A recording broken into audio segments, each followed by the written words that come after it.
Assalamualaikum warahmatullahi wabarakatuh. Salam dan bahagia. Yang saya hormati dosen penguji Ibu Pristin Primasari, Sarjana Ekonomi Magister Manajemen, Ibu Alfiatul Maulida, Sarjana Ekonomi Magister Manajemen. Saya Ratna Aprilia Ningsi dengan NIM 20 208307. Di sini saya akan memaparkan hasil penelitian skripsi saya yang berjudul Pengaruh Profitabilitas, Ukuran Perusahaan, Struktur Modal, dan Likuiditas terhadap Nilai Perusahaan. Studi kasus pada perusahaan makanan dan minuman yang terdaftar di Bursa Efek Indonesia tahun 2019 sampai 2022. Di sini saya akan menjelaskan mengenai latar belakang, rumusan masalah, tinjauan pustaka, hipotesis, metodologi, teknik analisis data, hasil, dan kesimpulan. Di sini saya akan menjelaskan mengenai latar belakang. Persaingan dalam dunia bisnis saat ini mengalami perkembangan yang sangat pesat. Salah satunya yaitu pada perusahaan makanan dan minuman. Makanan dan minuman merupakan kebutuhan primer manusia, sehingga setiap manusia harus berhubungan dengan makanan dan minuman.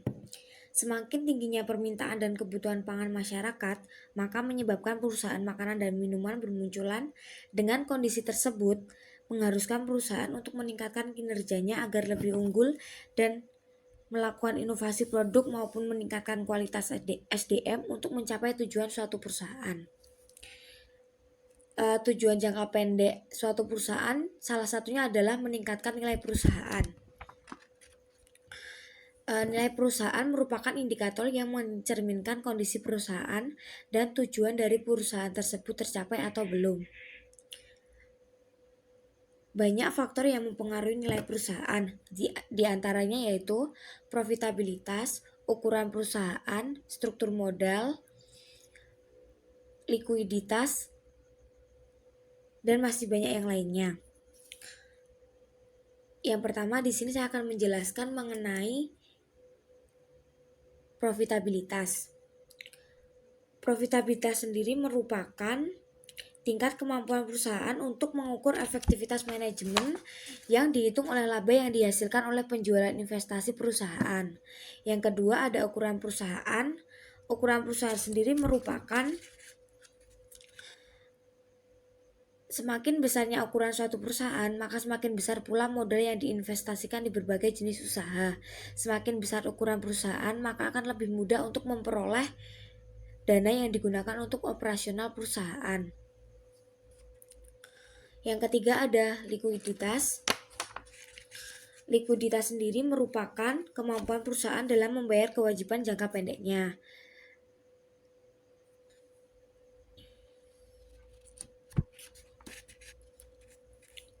Menurut situs Kementerian Perindustrian menunjukkan bahwa perubahan perusahaan sektor makanan dan minuman di tahun 2020 mengalami peningkatan sebesar 7,8%.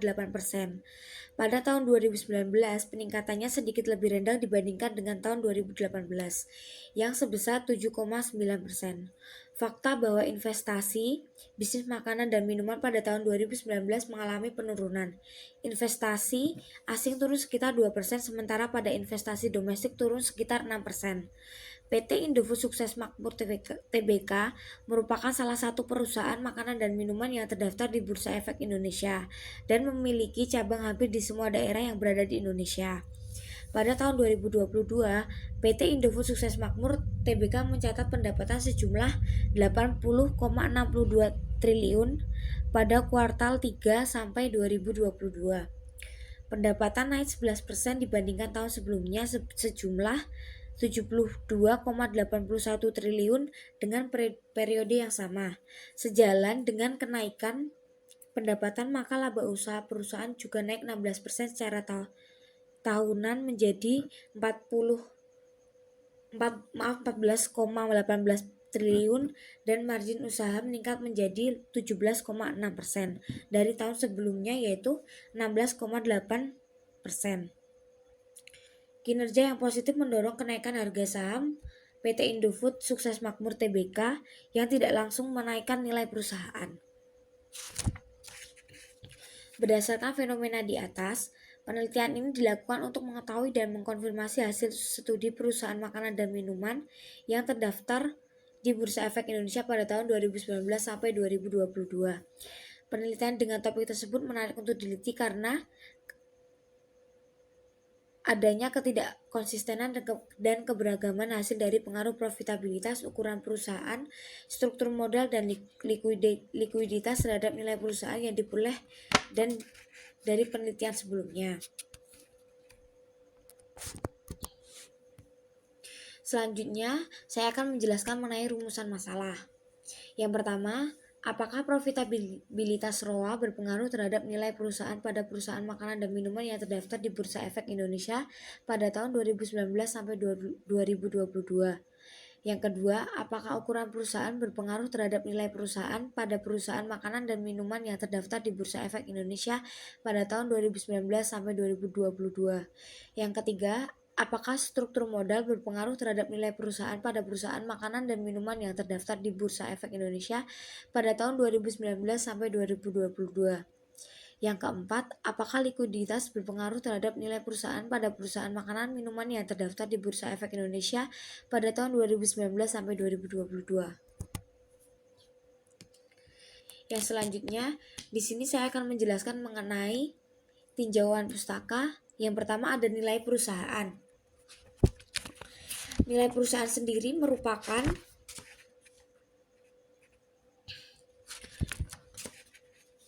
indikator yang mencerminkan kondisi perusahaan dan tujuan dari perusahaan tersebut tercapai atau belum.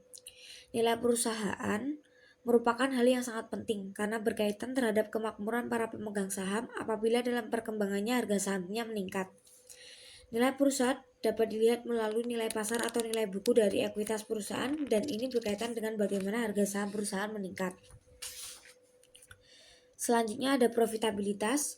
Profitabilitas sendiri merupakan rasio keuangan untuk menganalisis keuangan yang dapat digunakan sebagai indikator penilaian perkembangan suatu perusahaan yang menghubungkan dua angka dan diperoleh dengan membagi satu angka dengan yang lainnya. Profitabilitas merupakan salah satu rasio keuangan yang digunakan untuk mengukur kemampuan perusahaan dalam menghasilkan keuntungan dari kegiatan normal bisnis dengan menggunakan semua kekuatan dan sumber daya yang dimiliki dari aktivitas penjualan, penggunaan aset, maupun penggunaan modal. Selanjutnya ada ukuran perusahaan. Ukuran perusahaan merupakan nilai berdasarkan besaran perusahaan yang dilihat dari penjualan, jumlah ekuitas, hingga jumlah aset yang dimiliki perusahaan. Besarnya perusahaan memberikan informasi penting bagi investor dalam pengambilan keputusan investasi yang nantinya akan mempengaruhi nilai perusahaan pada masa yang akan datang. Selanjutnya ada struktur modal. Struktur modal sendiri mempunyai pengaruh yang sangat penting terhadap nilai perusahaan karena baik atau buruknya struktur modal perusahaan akan berdampak langsung pada posisi keuangan perusahaan yang nantinya akan mempengaruhi nilainya.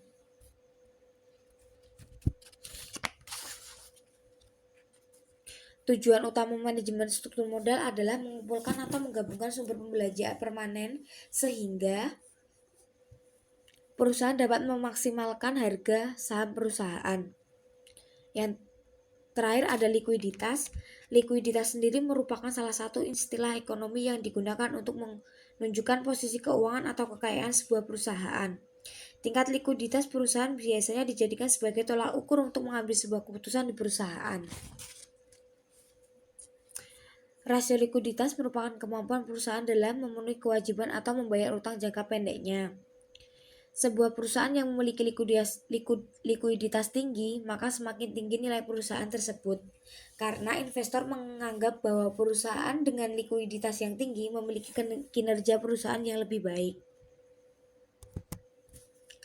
Selanjutnya di sini saya akan menjelaskan mengenai hipotesis dari penelitian saya. Yang pertama, hipotesis didapat profitabilitas berpengaruh terhadap nilai perusahaan.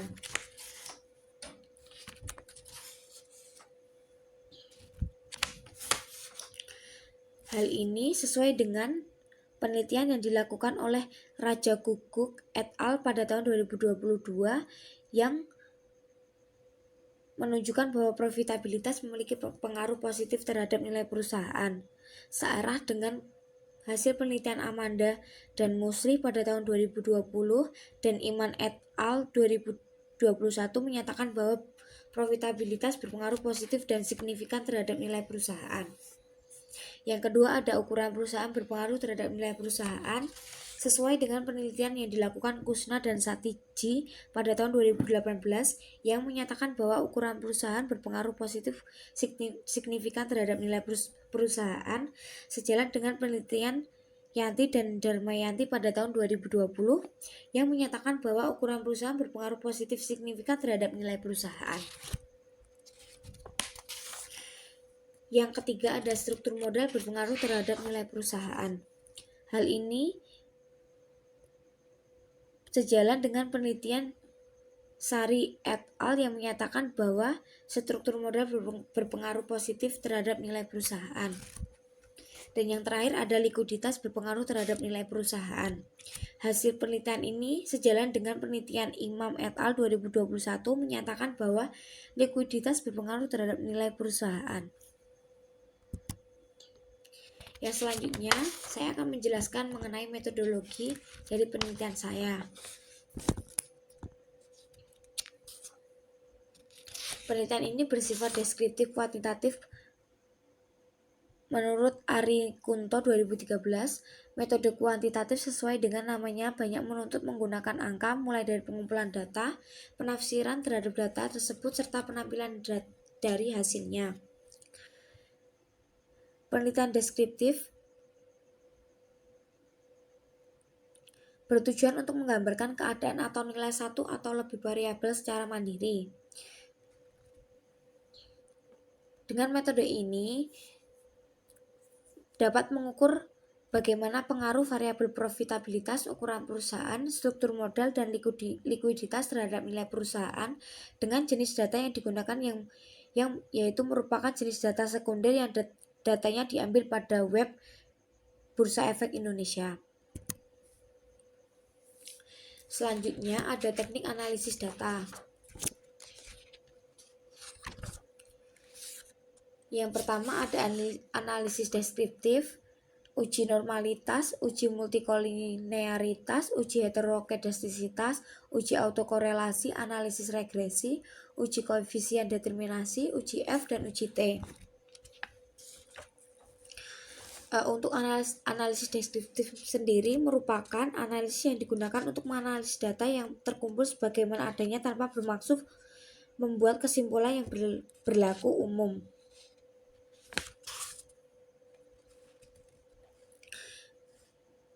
Analisis ini berisi penelitian untuk mengetahui nilai rata-rata, standar deviasi, maksimum, dan minimum. Selanjutnya ada uji normalitas. Uji normalitas sendiri adalah setiap variabel dan semua kombinasi linear dari variabel berdistribusi normal. Selanjutnya ada uji multikolinearitas. Uji multikolinearitas sendiri bertujuan untuk menguji apakah model regresi ditemukan adanya kolerasi antara variabel independen. Model regresi yang baik seharusnya tidak terjadi korelasi di antara variabel independen. Yang selanjutnya ada uji heteroskedastisitas. Uji heteroskedastisitas sendiri dilakukan bertujuan untuk mengetahui apakah ada ketidaksamaan antara perbedaan residual dari satu pengamatan ke pengamatan lainnya. Selanjutnya ada uji autokorelasi.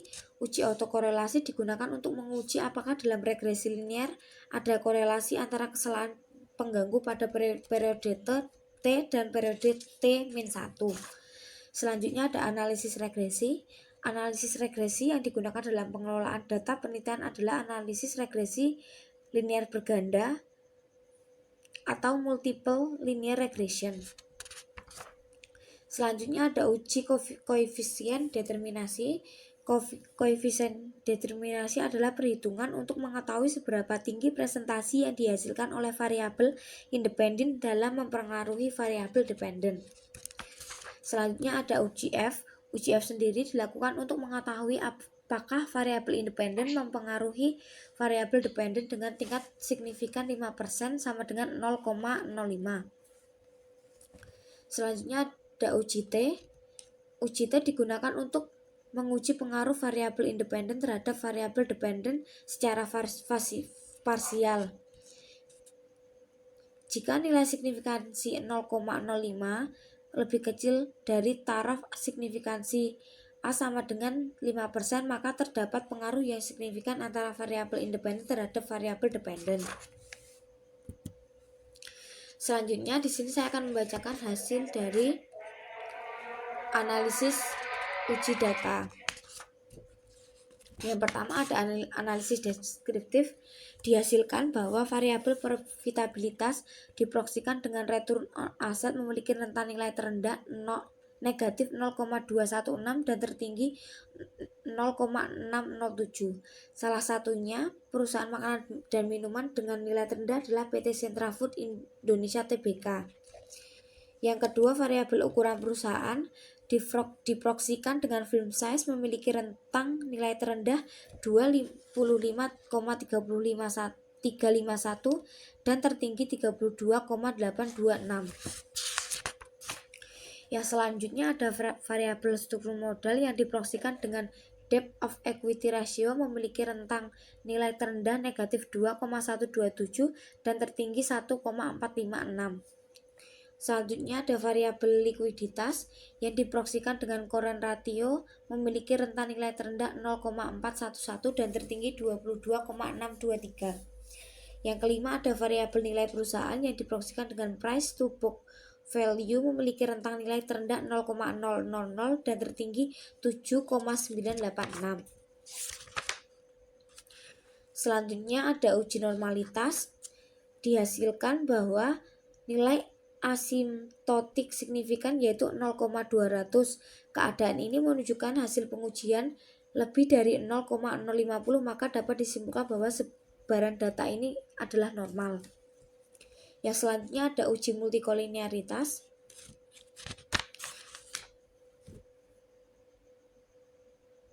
Didapat hasil bahwa di dalam tabel tidak memperlihatkan bahwa tidak terdapat multikolinearitas pada variabel independen yang dipakai dalam regresi ini.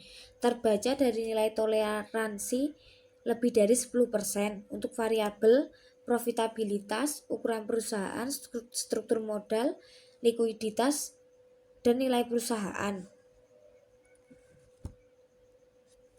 Selanjutnya ada uji heteroskedastisitas. Berdasarkan hasil dari grafik scatter plot memiliki kesimpulan bahwa tidak terlihat tanda-tanda heteroskedastisitas. Yang selanjutnya ada uji autokorelasi. Uji autokorelasi diaplikasikan sebagai pendeteksi apakah ada atau tidak perbedaan dugaan dasar berupa korelasi antara sisa suatu observasi lain dalam model regresi. Hasil dari uji autokorelasi dengan metode Durbin-Watson diperlihatkan tingkat signifikansi 5% dengan keseluruhan sampel 68 dan variabel 4 K sama dengan 4 menunjukkan kondisi terpenuhi kalau nilai DW lebih kecil dari DL atau lebih besar 4 kurangi DL. Akibatnya nilai Durbin-Watson 1,571, maka DL lebih kecil dari DW lebih kecil dari DU adalah 1,485, lebih kecil dari 1,571, lebih kecil dari 1,733. Hal ini menunjukkan Durbin-Watson memperlihatkan tidak adanya autokorelasi. Selanjutnya ada analisis regresi.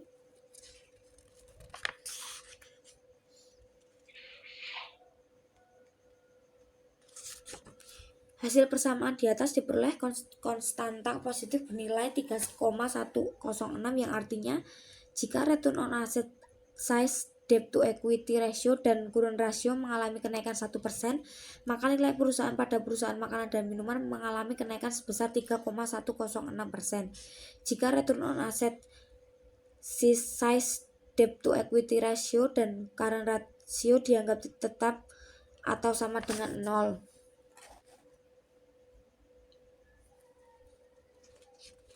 Selanjutnya ada hasil dari uji F. Tabel yang diberikan mengidentifikasikan bahwa hasil F hitung adalah 11,585 dan signifikasi 0,00. Terlihat bahwa signifikansi lebih dari 0,05 atau 0,00 lebih kecil dari 0,05. Dapat ditarik kesimpulan bahwa semua variabel memiliki pengaruh terhadap nilai perusahaan. Selanjutnya ada hasil dari uji T. Regresi ditetapkan dan diuraikan untuk mengevaluasi semua variabel terhadap nilai perusahaan. Dihasilkan variabel ROA memiliki nilai signifikansi 0,000 lebih kecil dari 0,05 dengan nilai T sebesar 6,256 sehingga dapat disimpulkan variabel ROA berpengaruh positif signifikan terhadap nilai perusahaan. Selanjutnya, variabel size memiliki nilai signifikansi 0,220 lebih besar dari 0,05 dengan nilai T sebesar negatif 1,240 sehingga dapat disimpulkan variabel size tidak berpengaruh terhadap nilai perusahaan. Selanjutnya ada variabel DER memiliki nilai signifikansi 0,00 lebih kecil dari 0,05 dengan nilai T sebesar 5,696 sehingga dapat disimpulkan variabel DER berpengaruh positif signifikan terhadap nilai perusahaan. Selanjutnya ada variabel CR memiliki nilai signifikansi 0,222 lebih besar dari 0,05 dengan nilai signifikansi T sebesar 1,234 sehingga dapat disimpulkan variabel size berpengaruh positif tidak signifikan terhadap nilai perusahaan. Dan yang terakhir yaitu kesimpulan berdasarkan dari hasil pembahasan analisis data melalui pembuktian terhadap hipotesis dari permasalahan yang diangkat. Penelitian ini memberikan hasil bahwa yang pertama, profitabilitas berpengaruh positif dan signifikan terhadap nilai perusahaan. Yang kedua, ukuran perusahaan tidak berpengaruh terhadap nilai perusahaan. Yang ketiga, struktur modal berpengaruh signifikan terhadap nilai perusahaan. Dan yang terakhir yaitu likuiditas berpengaruh tidak signifikan terhadap nilai perusahaan. Sekian dari saya, pemaparan hasil penelitian yang saya lakukan terhadap dengan judul pengaruh profitabilitas, ukuran perusahaan, struktur modal, dan likuiditas terhadap nilai perusahaan pada perusahaan makanan dan minuman yang terdaftar di Bursa Efek Indonesia pada tahun 2019 sampai 2022. Saya ucapkan terima kasih kepada dosen penguji, Ibu Pristin, Sarjana Ekonomi, Magister Manajemen, dan Ibu Alfiatul Maulida, Sarjana Ekonomi, Magister Manajemen. Bila ada kurang dan lebihnya, saya mohon maaf. Wassalamualaikum warahmatullahi wabarakatuh. Salam dan bahagia. Salam.